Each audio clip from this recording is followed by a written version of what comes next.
प्रधानमंत्री नरेंद्र मोदी ने कहा, सरकार के बड़े और साहसिक नीतिगत फैसलों से भारत दुनिया की 5वीं सबसे बड़ी अर्थव्यवस्था बना। उत्तराखंड विधानसभा ने समान नागरिक संहिता विधेयक पारित किया। दिल्ली की एक अदालत ने समन को नजरअंदाज करने की प्रवर्तन निदेशालय की शिकायत पर दिल्ली के मुख्यमंत्री अरविंद केजरीवाल को व्यक्तिगत रूप से पेश होने को कहा। पाकिस्तान में कल आम चुनाव से पहले बलूचिस्तान प्रांत में हुए 2 विस्फोटों में 26 लोगों की मौत। और भुवनेश्वर में महिला FIH हॉकी प्रो लीग में भारत और ऑस्ट्रेलिया के बीच मैच जारी।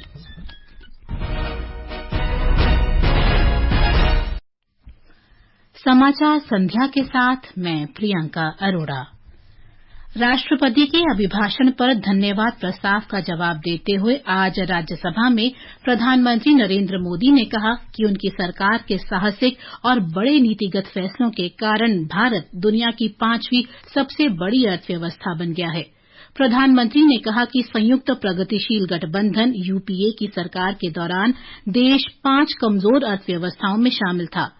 उन्होंने कहा कि उस सरकार का चरित्र ही कमजोर नीतियों का था, जबकि पिछले 10 वर्षों में हमारी सरकार के महत्वपूर्ण और स्पष्ट फैसलों को हमेशा याद किया जाएगा।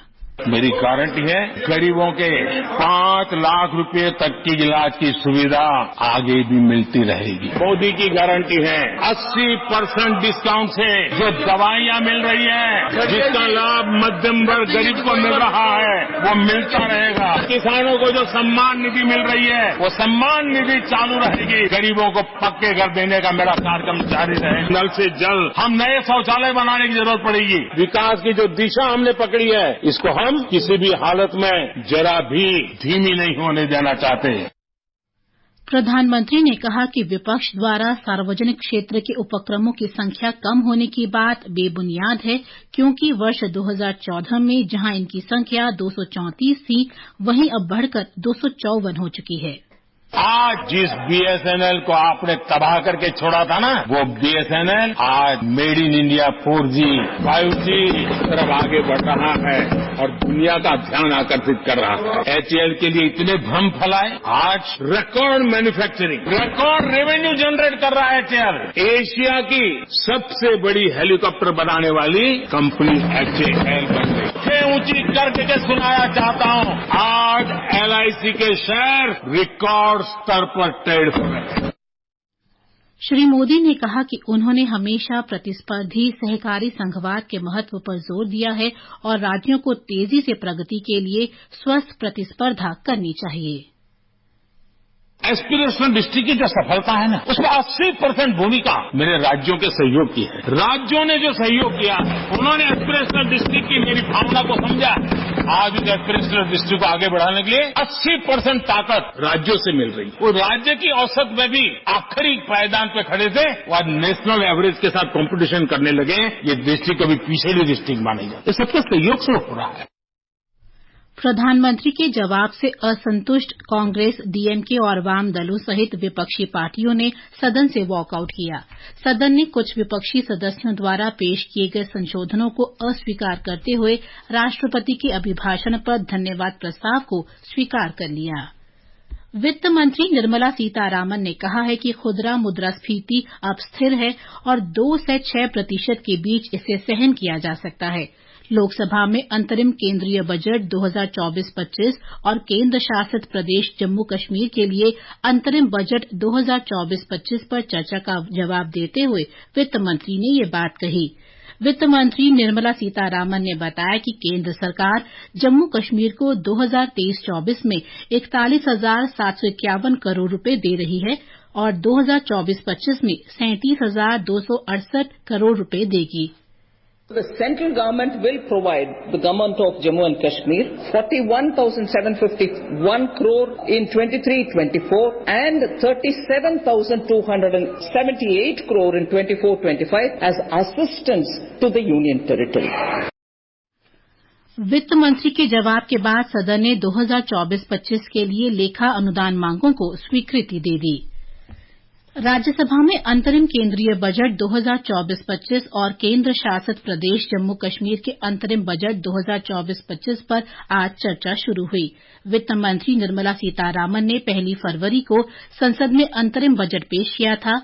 चर्चा की शुरुआत करते हुए वाईएसआर कांग्रेस पार्टी के वी विजय साई रेड्डी ने अंतरिम बजट पेश करने के लिए सरकार की सराहना की।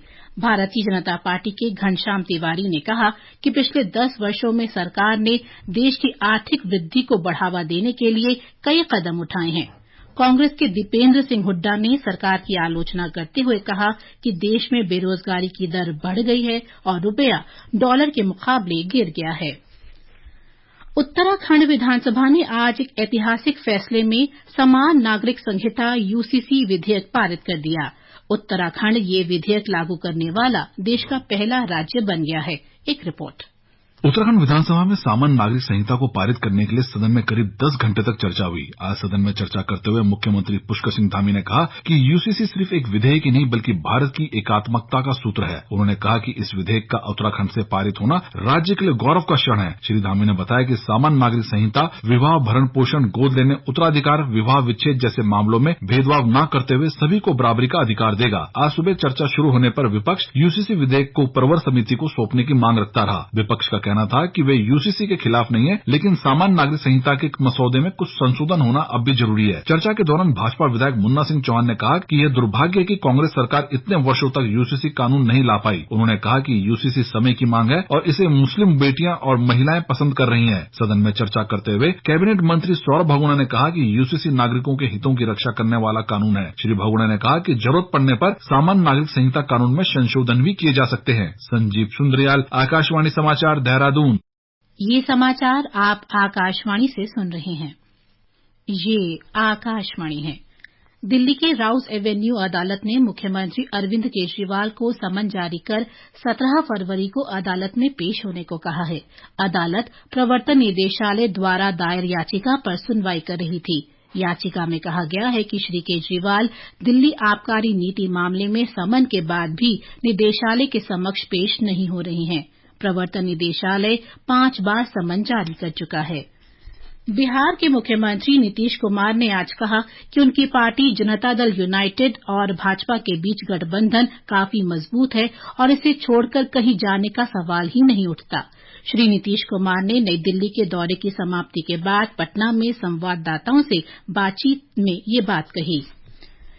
बिहार विधानसभा अध्यक्ष अवध बिहारी चौधरी ने कहा है कि उनके खिलाफ लाए गए अविश्वास प्रस्ताव के बावजूद वे अपने पद से इस्तीफा नहीं देंगे।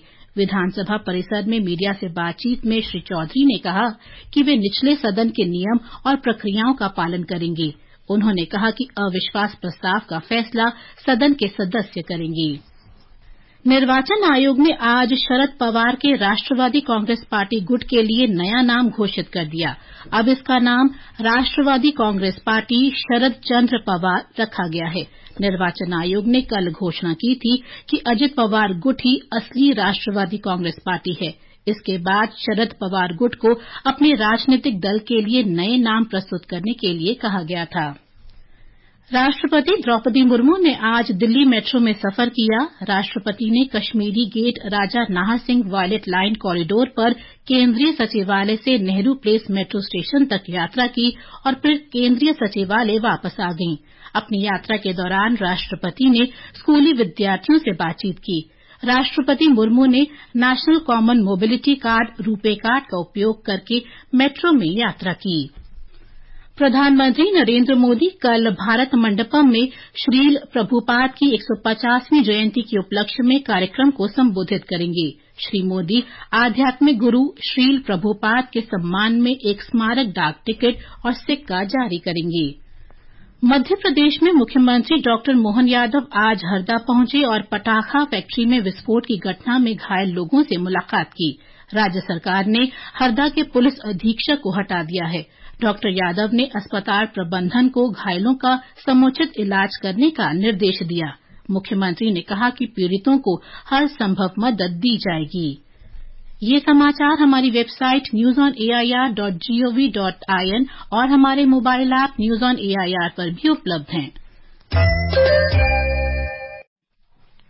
समाचार संध्या में आपका फिर स्वागत है। पाकिस्तान में कल आम चुनाव से पहले आज बलूचिस्तान प्रांत में हुए 2 विस्फोटों में कम से कम 26 लोग मारे गए और 40 अन्य घायल हो गए। स्थानीय मीडिया ने बताया कि पहला विस्फोट बलूचिस्तान के पिशीन में एक निर्दलीय उम्मीदवार के कार्यालय के बाहर हुआ। दूसरा धमाका किला सैफुल्ला जिले में जमीयत उलेमाए इस्लाम फजल कार्यालय के बाहर हुआ। घायलों को इलाज के लिए नजदीकी अस्पतालों में ले जाया गया है। अभी तक किसी भी गुट ने हमले की जिम्मेदारी नहीं ली है। विदेश मंत्री डॉक्टर एस जयशंकर ने आज नई दिल्ली में गुयाना के प्रधानमंत्री मार्क फिलिप्स से मुलाकात की। एक सोशल मीडिया पोस्ट में डॉक्टर जयशंकर ने कहा कि उन्होंने अर्थव्यवस्था, ऊर्जा, सुरक्षा और विकास के क्षेत्र में भारत गुयाना साझेदारी पर महत्वपूर्ण चर्चा की। राष्ट्रीय मानवाधिकार आयोग ने आज बिहार के एक सरकारी स्कूल में दोपहर के भोजन के खाने के बाद 184 विद्यार्थियों के बीमार पड़ने की कथित घटना पर राज्य सरकार को नोटिस जारी किया। आयोग ने अपने नोटिस में बिहार के मुख्य सचिव से 4 सप्ताह के भीतर विस्तृत रिपोर्ट देने को कहा है। भुवनेश्वर में महिला FIH hockey pro league tournament में भारत का मुकाबला ऑस्ट्रेलिया से हो रहा है। तीसरे क्वार्टर तक ऑस्ट्रेलिया 2-0 से आगे है। भारत रविवार को नीदरलैंड से 1-3 से हार गया था, जबकि ऑस्ट्रेलिया ने अमेरिका को 3-0 से पराजित किया था। ये प्रतियोगिता भुवनेश्वर और राउरकेला में हो रही है। मुंबई ओपन महिला टेनिस टूर्नामेंट के महिला सिंगल्स में भारत की Shrivalli Bhamidipati pre quarter final में हारकर बाहर हो गई हैं। महिला डबल्स में वैष्णवी एडकर और सहजा यमालापल्ली की जोड़ी को भी हार का सामना करना पड़ा। अंत में मुख्य समाचार एक बार फिर। प्रधानमंत्री नरेंद्र मोदी ने कहा, सरकार के बड़े और साहसिक नीतिगत फैसलों से भारत दुनिया की 5वीं सबसे बड़ी अर्थव्यवस्था बना। उत्तराखंड विधानसभा ने समान नागरिक संहिता विधेयक पारित किया। दिल्ली की एक अदालत ने समन को नजरअंदाज करने की प्रवर्तन निदेशालय की शिकायत पर दिल्ली के मुख्यमंत्री अरविंद केजरीवाल को व्यक्तिगत रूप से पेश होने को कहा। पाकिस्तान में कल आम चुनाव से पहले बलूचिस्तान प्रांत में हुए 2 विस्फोटों में 26 लोगों की मौत और भुवनेश्वर में महिला FIH हॉकी प्रो लीग में भारत और ऑस्ट्रेलिया के बीच मैच जारी। इसके साथ ही समाचार संध्या का ये अंक समाप्त हुआ। नमस्कार।